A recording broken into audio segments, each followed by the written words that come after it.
Hi guys, this is Neil and welcome back sa aking channel. So ang vlog na ito is about exploring Filipino restaurant here in Al Riga, Dubai, UAE. Noong mga past few months kasi, nung nagbe-visit ako dito sa Dubai, hindi ako naghahanap ng Filipino restaurant dahil nakafocus lang ako doon sa hotel kung saan ako nag-i-stay. Doon ako nagda-dine in o kaya naman nag-order via room service. Pero sa vlog na ito, ay sisimulan nating mag-explore ng mga Pinoy restaurant dito sa Dubai at sa mga future visits natin sa lugar na ito. Kaya samahan niyo ako sa aking exploration of our own Filipino cuisine.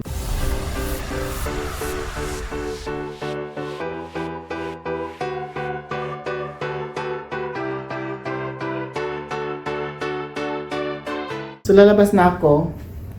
Nakailang take ako nitong introduction na to kasi hindi ko alam kung ano sasabihin ko. Sa totoo lang, it's a very good practice actually na magkaroon ng ibang content sa vlogging kasi syempre, isi-share ko lang. Ang vlogging kasi para sa akin is hindi talaga siya career noonan. Hindi ko siya gustong gawin. Nung una ko siyang ginawa actually to say lang doon sa nag-udyok sa akin or nag-encourage sa akin na mag-vlog na hindi ako para doon. Yun nga lang kasi reverse yung nangyari. Nagkaroon ako ng mas marami pang video and na-enjoy ko yung paggawa ng vlog. So ang vlogging nung na-enjoy ko na siya, yung paggagawa ng content is something related to passion, patience, and determination. Kasi naging passion ko siya katagalan.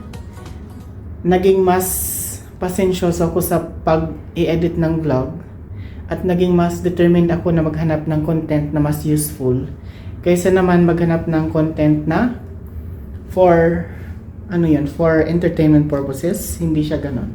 Most ng mga content na gusto kong magawa kasi is like meron siyang something impact. So kaya meron akong content about education, meron akong content about traveling, yung trying things. Kasi para something na hindi ko naman nagagawa din yan noon. So gaya nito, hindi ako nag-check-in sa mga hotels. So ngayon ito try ko yan paunti-unti. Actually naka 10 hotels na yata. So unti-unti siyang nabuo hanggang sa meron na akong platinum membership ng Agoda. So doon ako nag-book actually. So yun yung isa sa mga na-realize ko nung ginagawa ko siya. So, nata-travel ko yung lugar, na-experience ko kung anong meron doon, at na-explore ko kung ano yung gusto kong i-explore.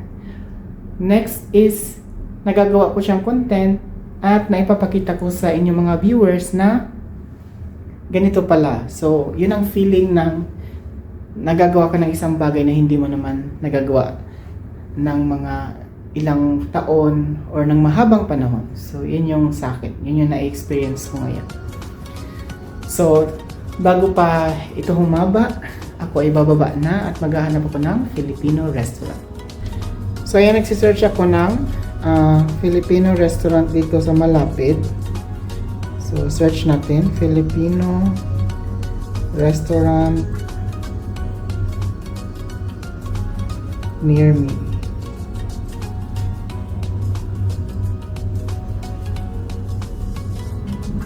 So, ano kasi din to pala, nakalimutan ko. Isasama ko siya sa aking website, yung mga article kung ano yung natatry ko doon. Gagawin ko siya ng something na, yung bang small journal. Hindi siya review kasi review is something na, pwedeng ganun din. Pero something na to introduce yung aking na-try at i-share lang yung experience. So, ganun siya. So, yan. Ganito dapat. So, Mang Inasal kasi ayoko na ding itryan ngayon muna. Pero anyway, Mang Inasal is a very, very good food. Meron ditong Loyola restaurant.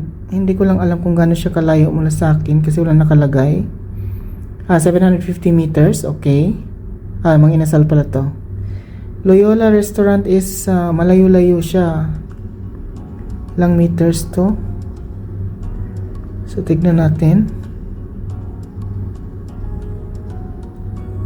Meron siya kalayo sa akin.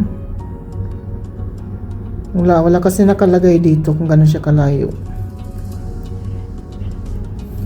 So i-try ko dito sa puro na lang kasi ako a la carte. So mag-try naman tayo ng buffet. Buffet style. Wala, ayoko ng ano. Naghanap ako ng buffet. Kasi hindi pa ako kumakain, guys. Kasi nga sa sobrang kapag mamadali ko kanina, nalimutan na. Ano kaya ito? Loyola Restaurant. Meron pa to dito. So tingnan natin. Meron pang isa kanina eh. Ayun, ito. Pinoy Palace Restaurant. So i-try ko yan kasi buffet ata to. Meron bang isa dito sa my hotel? Ano kaya to? 45 Street. Olive Tree Restaurant. Ay, hindi naman ito Pilipino to. Ay, hindi siya Pilipino. So ito na lang. Try ko yung Pinoy Palace Restaurant. So tara guys. At ako'y bababa na rin. So yan, lalabas na ako. Yan. So labas na tayo. By the way, elevator nila, nakikita yung restaurant sa baba. Yan.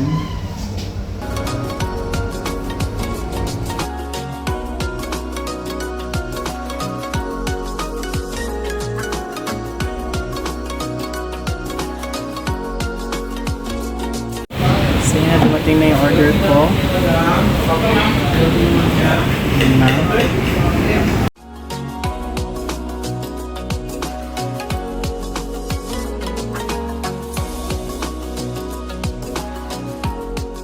One eternity later. So good morning, nakabalik na ako dito sa Avery Hotel and itutuloy ko na yung aking review about exploring Filipino restaurant here in Alriga, Dubai. So hindi ko siya tinuloy kanina kasi nga nagmamadali ako na pumunta ng Bania Square dahil bago pa ako mag-dinner, kausap ko na yung supplier na kailangan ko daw makarating doon ng maaga bago sila mag-close para makuha ko yung sample na hinihingi ko sa kanila. So, yun. It's a very important matter kasi kaya isasantabi muna natin yung ating paggagawa ng content para maisagawa lang yung iba nating trabaho sa buhay. So, yun. So, ito yung restaurant na pinuntahan ko kanina. Ito ay Pinoy Palace Restaurant. So, Pinoy Palace Restaurant ang pangalan niya, pero pagdating mo doon sa area, Pinoy Lomi House Restaurant nakalagay doon sa headings niya sa harapan. Anong in-offer nila? Nag-offer ng mga pagkain Pilipino. Meron din silang mga pagkain ibang lahi for Mediterranean cuisine and GCC siguro. And mostly mga Indian cuisine kasi to. Kasi meron silang one side na for Indian cuisine kasi yung restaurant. So, yun connected sa kanila. And, meron pa sila mga ibang offer. Yung breads na pang Pinoy din, mga peanuts, mga pagkain, ibang pagkain Pilipino, mga desserts, mga ganon. And, tinignan ko kasi dahil may review dito na nag-order daw siya ng chicken and matagal daw dumating. Plus, nung tumatawag daw siya kaibigan niya, habang naghihintay ng bill niya, meron daw ipis sa kanyang plato. So, nung in-inform daw niya sa staff, hindi man lang daw sila nag-bother. So, dito ako nag-base, kaya ako siya vinisit. Kasi sabi ko, very low ang service na sobrang dumi naman kung ganon. Pero pagpunta ko doon kasi, hindi naman siya hindi siya marumi. Sakto lang siya sa linis kasi ang restaurant is not a high-end. It's not even a high class. So, it's an average restaurant or even lower than that. Hindi mo siya matawag na semi-fine dining kasi hindi ganun ka ano ba yung tawag doon sa system? Yung hindi siya hindi siya talaga in like a fast food na very well maintained. So sa akin is hindi ako mag-expect kagaya nung nasa review, kasi nga hindi siya program para doon. Hindi ko ilalagay yung expectation as a person na nag-experience ng ganong klaseng dining. So ganun yun. And another thing is that, just to educate you, kung ikaw ay magbabalak na gumawa ng ganito, kailangan alam mo yung sinasabing high class, yung good ones, yung average, at yung lower than that. Yung lowest na type of quality of service. Kasi in hospitality, hindi tayo pwede mag-expect ng isang 5-star service na sinasabi when you are staying in a 2-star or 3-star. So ganun, no? Hindi natin pwedeng compare yung dalawang yun. Pwede siguro ng excellent service yung tao, pero never in the facility or in the dining options, kasi hindi yan magkakapareho ng quality depende doon sa ina-expect mong star ng service. Kasi ang star ng service yung nagsasabi na quality yan, nagsasabi na high-end yan, high class yan, good class yan, average class yan. So, yung restaurant na yon is hindi naman siya nga pumasok din sa average, yung economy siya eh. So, economy yun. Economy ang kailangan mong i-expect. So, huwag ka mag-expect ng isang waiter na magtututok sa'yo kung hindi naman siya karapat-dapat para doon. So, yun yun. And for me, kung i-review ko yung restaurant na yon, the food was good according to its offering, kasi from low to standard ang service niya eh. So low to standard ang quality. So standard means average ba? So the food is very good kasi Batangas Bulalo yung na-order ko. It is much better than the previous restaurant na pinuntahan ko doon sa Sharjah, which is much more expensive pa yung previous restaurant's price compared dito. So yun yun.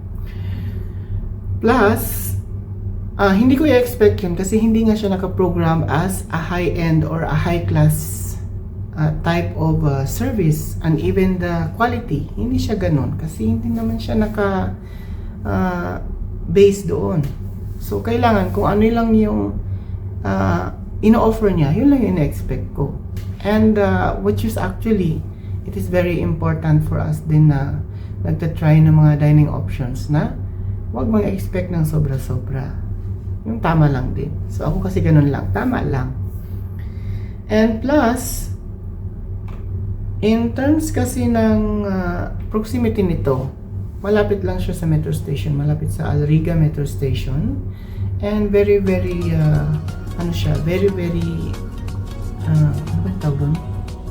accessible. So, madali kang travel once natapos ka na dinner or nag-lunch or matapos ka na mag-meal. Kung gusto mo na mag-travel, yung Alriga metro station was only like nearly 100 meters away lang. So ganun siya kalapit. Overall, masarap yung pagkain na kinain ko, which is Batangas Bulalo. Mabait naman yung staff nila, kahit nga yung mga ibang lahi na staff nila, which is okay naman. Sakto lang sa treatment. Whereas customer akuan sila ay service crew or service personnel. Eksakto lang dun sa ina-offer nila na service. Hindi naman sila naging rude or hindi naman nagtagal yung pagbibigay ng food. So, sa akin is very much recommended siya to try kung ikaw ay wala dito sa Dubai or gusto mo mag-visit dito sa Dubai. And as a Filipino din kasi na nag-visit dito sa Dubai or kahit sa anong part ng United Arab Emirates, isang malaking pasasalamat na yung makapag-try tayo ng ating Filipino food dito sa area kahit nasa ibang bansa tayo at wala tayo sa Pilipinas. So, itong mga Exploring Filipino Restaurant na ito, itatry ko rin ito pag nasa ibang bansa din ako na bukod pa sa UAE. Itatry ko rin mag-explore. Kasi gusto kong ma-experience kung ano yung cuisine ng Filipino or ano yung Philippine cuisine pagdating sa presentation nito sa abroad. So thank you for watching this vlog. Please comment down kung may mga tanong ka sa vlog na ito. like and subscribe na rin sa aking channel para lagi kang updated sa aking mga next vlogs about exploring new places, about traveling, and meron akong vlogs din about education. Kaya naman, subscribe na para ikaw ay laging updated. Bye!